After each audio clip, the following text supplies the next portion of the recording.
నమస్కారం, నా పేరు బొబ్బేపల్లి సురేష్ నాయుడు, సర్వేపల్లి నియోజకవర్గ జనసేన పార్టీ సమన్వయకర్త.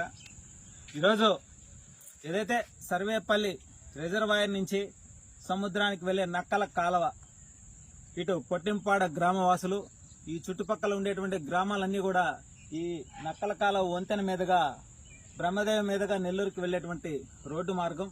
అయితే ఈ వంతెనను చూస్తే రాకపోకలు వచ్చేటప్పుడు నోరు లేని జీవాలు గాని, ఏదైనా వెహికల్స్ గాని కనీసం అంచు కూడా మొత్తం శిథిలావస్థలో ఉంది. ఆ కాలువలో పడిపోయి ప్రాణాలు పోయేటువంటి పరిస్థితి. ఆ కాలువ కూడా ఈ వంతెన ఎప్పుడో బ్రిటిష్ వారు హయాంలో నిర్మించినట్టుగా ఉంది.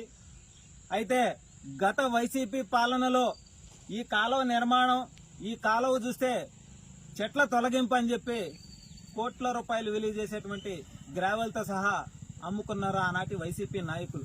కనీసం ఈ సర్వేపల్లి నియోజకవర్గ ప్రజలు 2 సార్లు ఓట్లేసి గెలిపించారే, ఈ సర్వేపల్లి నియోజకవర్గానికి మనం ఏం చేసామనేటువంటి జ్ఞానం కూడా లేనటువంటి ఆనాటి వైసీపీ నాయకులందరికీ కూడా నేడు కూటమిలో భాగంగా ఒకటే విషయాన్ని తెలియజేస్తా ఉన్నా. మీరు చేసిన అవినీతి అక్రమాలకి జైలు జీవితాన్ని గడుపుతున్నారు. ఇది తథ్యం, మన కళ్ళ ముందే చూస్తా ఉన్నాం. కనీసం ఆనాడు వైసీపీ పాలనలో మంత్రిగా, వ్యవసాయ శాఖ మంత్రిగా ఉన్నటువంటి ఆనాటి కాకాని గోవర్ధన్ రెడ్డి గారు కనీసం సర్వేపల్లి రిజర్వాయరు, ఈ రిజర్వాయర్ కింద నక్కల కాలువ, ఈ నక్కల కాలువ కింద కొట్టింపాడు లాంటి గ్రామాలున్నాయి. ఈ గ్రామవాసులు రాకపోకలకు పోయేటువంటి పరిస్థితి.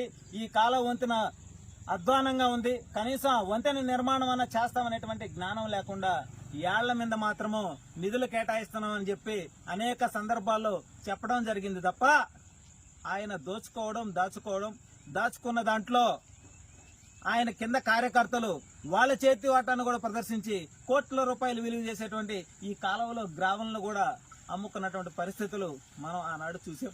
అనేక సందర్భాల్లో కూడా ఈ రిజర్వాయర్ గురించి కూడా అనేక సందర్భాల్లో నేను మాట్లాడడం జరిగింది. ఈ రిజర్వాయర్ని కాపాడుకోవాలయా, నెల్లూరు జిల్లాలో 2వ స్థానంలో ఉందని చెప్పి.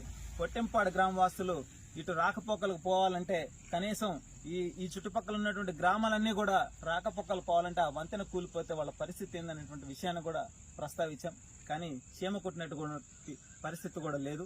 నేడు కూటమిలో భాగంగా ఇదైతే సర్వేపల్లి శాసనసభ్యులు సోమిరెడ్డి చంద్రమోహన్ రెడ్డి గారి దృష్టికి కూడా తీసుకువెళ్లి పొట్టింపాడు గ్రామవాసుల తరపునే